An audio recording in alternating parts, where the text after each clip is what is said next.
Hey everyone, and welcome to another deep dive with us. Today we're going to be taking a look at daily routines. We've got kind of a cool approach for you this time. We've got two different daily routines that were shared with us, and we have our expert here to kind of help us break down what makes these routines tick. I'm really excited to dig into these. It's fascinating to see how different people structure their days. Yeah, and I think that's one of the biggest takeaways right off the bat, right? There's no one-size-fits-all approach, but seeing how other people do it can give us ideas and inspiration for our own routines. Absolutely. And even small tweaks can make a big difference. So who are these mystery people we're going to be learning from today? Okay, so we've got Sarah and Alex. They've both been gracious enough to share their routines with us, and they're pretty different. Interesting. Okay, I'm all ears. Well, right from the start, we see a difference in their wake-up times. Sarah's up at 7 a.m. Pretty standard, right? Yeah, I'd say that's a pretty common wake-up time. But Alex is up at 6:30. That extra half hour, I don't know about you, but I need every minute of sleep I can get. Well, it might seem small, but that extra time can really set the tone for the whole day. For some people, those 30 minutes are crucial for a quiet workout or just some time to themselves before the day gets going. That makes sense. Sort of like a head start on the day. Exactly. And it's fascinating because even though their wake-up times are different, they both prioritize those foundational things first thing. You mean like stretching, hydration, all that good stuff? Exactly. It's like they're priming their bodies and minds for the day ahead. Those little acts of self-care can really make a difference. I've heard that. Okay, so they're both off to a good start, but then we get to breakfast, and their choices are pretty different. Sarah keeps it light, oatmeal, toast, that kind of thing. But Alex goes for eggs and toast or a smoothie. I've always wondered, does what you eat first thing really affect your energy for the rest of the day? It definitely can. Food is fuel, right? And different types of fuel have different effects. A lighter breakfast might give you a gentler, more sustained energy release, while a protein-packed breakfast could provide a more intense burst of energy. Interesting. So it's about finding what works for your own body and your own needs. Exactly. It's all about personalization when it comes to routines. And speaking of personalization, this is where it gets really interesting for me. They both take time to review their to-do list first thing in the morning. Yeah. Are they using any particular method for that?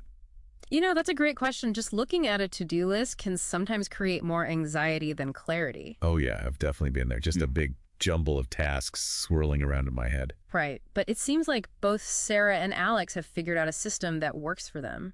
So it's not just about writing things down, it's about having a strategy for actually tackling them. Precisely. And that's something we can all learn from, whether we're using a specific method or just finding our own way to prioritize and organize. Okay, so mornings are covered. Let's fast forward to the afternoon. Sarah seems to be all about focused work, like classes or studying, while Alex is more in the thick of things, juggling meetings and projects.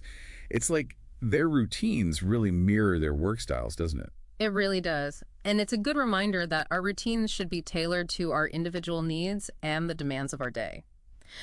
So Sarah's routine highlights the importance of creating that distraction-free environment. Right, like minimizing interruptions so you can really get in the zone. I need to work on that. And then you've got Alex, whose routine really emphasizes flexibility and adaptability, being able to roll with the punches and adjust to unexpected challenges. But they both seem to be really intentional about taking breaks, which I think is super important. Absolutely. It's something we often neglect, but those breaks, even if they're just for a few minutes, can make a world of difference in our energy levels and focus. It's like hitting the reset button, right? Yeah. Exactly. And it's interesting how their lunch choices also seem to reflect those different energy needs.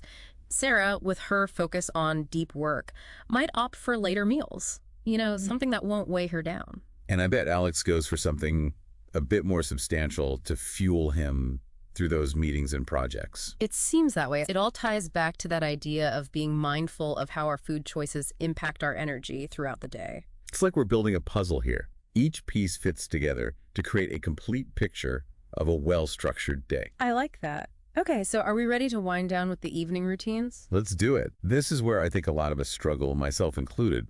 That transition from work mode to relax mode. It can be tough. It's like our brains need a signal that it's time to unwind. And it looks like both Sarah and Alex have figured out a way to do that, even though their approaches are pretty different. Right. Sarah's more into quiet activities like reading or taking a bath, while Alex might go for a walk with his dog or listen to music. It's a good reminder that relaxation looks different for everyone. What matters is finding what helps you de-stress and unwind. Exactly. And you know what else is interesting? They both prioritize a consistent bedtime. That's something I definitely need to work on. But I know it's important for good sleep hygiene. What exactly does that mean, though? Well, sleep hygiene refers to the habits and practices that promote restful sleep. Things like creating a relaxing bedtime routine, optimizing your sleep environment, and avoiding caffeine and alcohol before bed. So it's like setting the stage for a good night's sleep, just like we were talking about, setting the stage for a productive day. Exactly. And that consistency is key. Our bodies thrive on routine, and a regular sleep schedule helps regulate our natural sleep-wake cycles. Okay, this is all making me realize how much I need to rethink my own evening routine. I'm definitely guilty of scrolling through social media before bed, and I know that's not helping my sleep. We've all been there.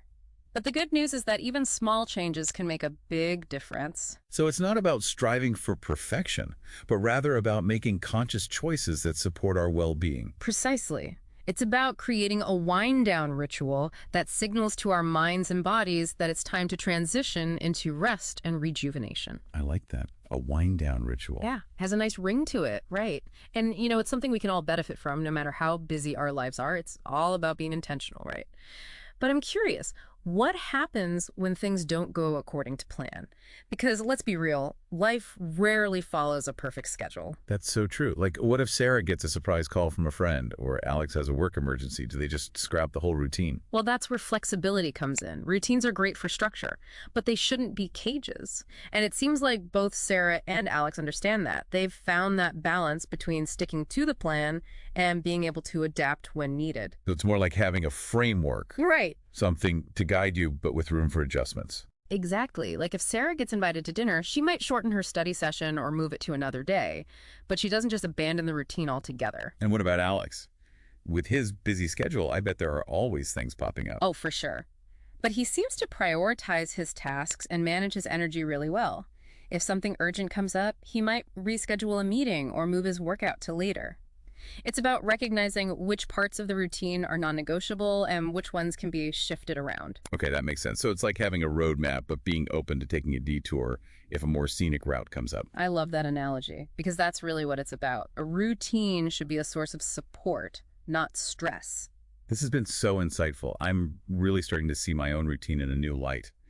But I have to ask, where do we even begin if we want to create a routine that actually works for us? It all seems a bit overwhelming. It doesn't have to be this massive undertaking. Start by simply paying attention to your natural rhythms. When do you feel most energized? When do you hit those productivity slumps? I think a lot of us just go through the day on autopilot without really tuning into those ebbs and flows of energy. That's true. But once you become aware of those patterns, you can structure your day in a way that plays to your strengths. So if I'm a morning person, I should tackle those big, challenging tasks early on when my mind is fresh. Exactly. And if you're a night owl, well, maybe that's when you do your most creative work. The key is to honor your own unique energy patterns. Okay, that makes sense. But what about those non-negotiables, the things that just have to happen every day? How do we make sure those get included? Both Sarah and Alex give us some good examples there. Things like taking care of your basic hygiene, eating meals, getting enough sleep. Those are essential for our well-being, so we need to schedule them in and treat them like important appointments. Even if the rest of my day goes haywire, I should still prioritize those foundational things. Exactly. Those are the building blocks of a healthy and productive life. It's easy to let those things slip when we're busy or stressed, but you're right, they really are the foundation. Now, another crucial aspect is aligning your routine with your goals. What are you hoping to achieve? Is it about being more productive, more creative, taking better care of yourself? Or maybe a combination of all of the above. It could be. The point is to be intentional about how you spend your time and make sure it reflects what's important to you. So if I want to be more active, I need to schedule in time for exercise. No excuses. Right. Or if you're dreaming of writing a book, maybe block off an hour each morning for writing. It's about making your actions match your aspirations. This is all great, but I know some people think routines are restrictive and boring. Like, it'll stifle their spontaneity. I get that. But the truth is, a good routine actually creates more freedom and flexibility. How so? Well, when you have those essential things taken care of, it frees up your mental energy to be more spontaneous in other areas of your life. You're not constantly scrambling to catch up or feeling overwhelmed. So it's like by creating a structure for the things that need to get done, you actually create more space for creativity and fun. Exactly. And remember, a routine doesn't have to be rigid. It can evolve and change as you do. So it's more about finding a rhythm that works for you and being open to adjusting it as needed. Precisely. It's a journey, not a destination. And it's about finding a rhythm that supports your well-being and helps you live a more fulfilling life. I love that idea. A rhythm for life. But something we haven't really touched on is the whole mindset piece. How does our mindset play into all of this? Oh, that's huge. Our mindset can make or break our success when it comes to routines. If you're approaching it with this negative attitude, like it's a chore or a punishment. I have to go for a run now. Yeah, exactly. You're setting yourself up for failure before you even begin. But if you can shift that perspective, see it as something positive.